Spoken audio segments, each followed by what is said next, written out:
আসসালামু আলাইকুম। দেশ ও প্রবাস থেকে যারা আজকের এই ভিডিওটি প্লে করছে সকলের প্রতি আন্তরিক শুভেচ্ছা অভিনন্দন। দর্শক বন্ধুরা, মুখ্য একজন নতুন একটি পর্বে আপনাদেরকে স্বাগতম। বরাবর আমি আছি হাফেজ নজরুল ইসলাম, নোয়াখালী এবং ফেনী থেকে।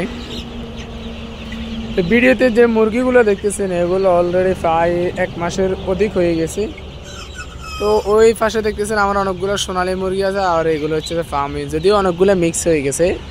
এখানে সোনালী এবং ফার্মির 2 মুরগি আছে। আর ফার্মিটা সাধারণত এখন মানুষ আর বাংলাদেশে সবাই চালাক, বোকা নাই, কারণ অনেকে সোনালির ফার্মি বলে বিভিন্ন নতুন উদ্যোক্তা বা অনেকের কাছে বিক্রি করতো, যেটা আগে, কিন্তু এটা এখন সচরাচর করা যায় না।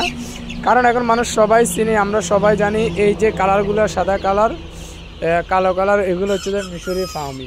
এগুলো সাধারণত এই কালারগুলোই বেশি হয়ে থাকে, আর এগুলোই হয়।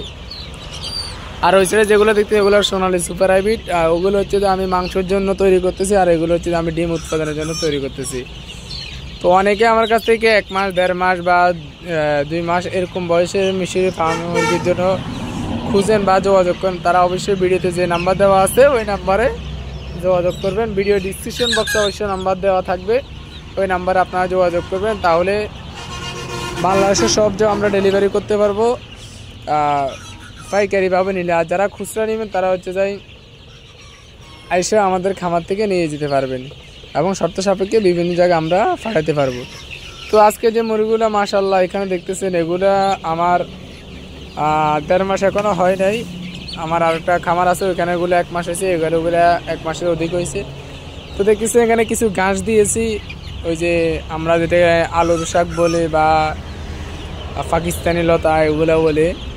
তো এখানে এগুলো দিয়েছিলাম। আজকে প্রচুর পরিমাণে গরম পড়তেছে, তো গরমের কারণে মুরগি একটা আরেকটাকে ঠোকাঠুকি করতেছে। সেই জন্য দিলাম যে এগুলো খাইলে একটু ঠোকাঠুকিটা কমে। তবে এগুলোতে বিভিন্ন ভাইরাস বা বিভিন্ন ধরনের মুরগির ফ্যাটের সমস্যা হতে পারে বা ওজনে ব্যাঘাত করতে পারে। এই ধরনের এই পদক্ষেপগুলো সাধারণত আমরা একবারে না পারতে, যখন আমাদের করণীয় কিছু থাকে না, বেশি ঠোকাঠুকি করে, তখন আমরা দিয়ে থাকি। না হলে এগুলা না দেওয়াটাই ভালো, কারণ এগুলোর মধ্যে অনেক ধরনের জীবাণু থাকতে পারে, ভাইরাস থাকতে পারে। তো এগুলো না দেওয়াটাই আমি বেটার মনে করি। এটা ব্যক্তিগত মতামত, অনেকে আবার ব্যবহারও করতে পারেন। তো এই ঠোকরাঠুকির জন্য আপনার সর্বপ্রথম যে কাজটা করবেন সেটা হচ্ছে যে মুরগির জায়গা অনুযায়ী স্পেসটা যদি কম হয়, অর্থাৎ মুরগি অনুযায়ী যদি আপনার জায়গাটা কম হয়ে থাকে, তাহলে সেক্ষেত্রে আপনার এই সমস্যাটা দেখা দিতে পারে যে মুরগিগুলো একটা আরেকটাকে ঠোকরাঠুকরি করাবে। হ্যাঁ, তো এই জন্য আপনারা চেষ্টা করবেন যে জায়গা অনুযায়ী মুরগির পরিমাণটা ঠিক রাখতে। আরেকটা কথা হচ্ছে যে খাবার পাত্র, পানির পাত্র এগুলো যদি কম থাকে তাহলেও মুরগি ঠোকরাঠুকরি বেশি করে। আর এক কথা, মুরগির ফ্যাটে কৃমি হলে, এবং অবশ্যই নানান কারণে মুরগি ঠোকরাঠুকরি করতে পারে। মুরগির ফ্যাটে কৃমি হলে, মুরগির বয়সের সাথে সাথে খাবারের পরিবর্তন না ঘটালে, এবং হচ্ছে যে মুরগির ফ্যাটে অধিক পরিমাণে চর্বি জমে গেলেও কিন্তু মুরগি অধিক পরিমাণে যদি ক্যালসিয়ামের ঘাটতি থাকে তখনও কিন্তু মুরগি, বা ভিটামিনের ঘাটতি থাকে তাহলেও কিন্তু মুরগি ঠোকরাঠুকরি করবে।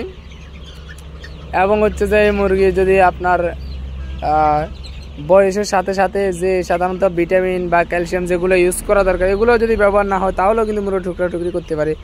এবং সর্বশেষ পদক্ষেপ হলো আমাদের মুরগিগুলোর ঠোঁট সেঁকা দিয়ে দেওয়া।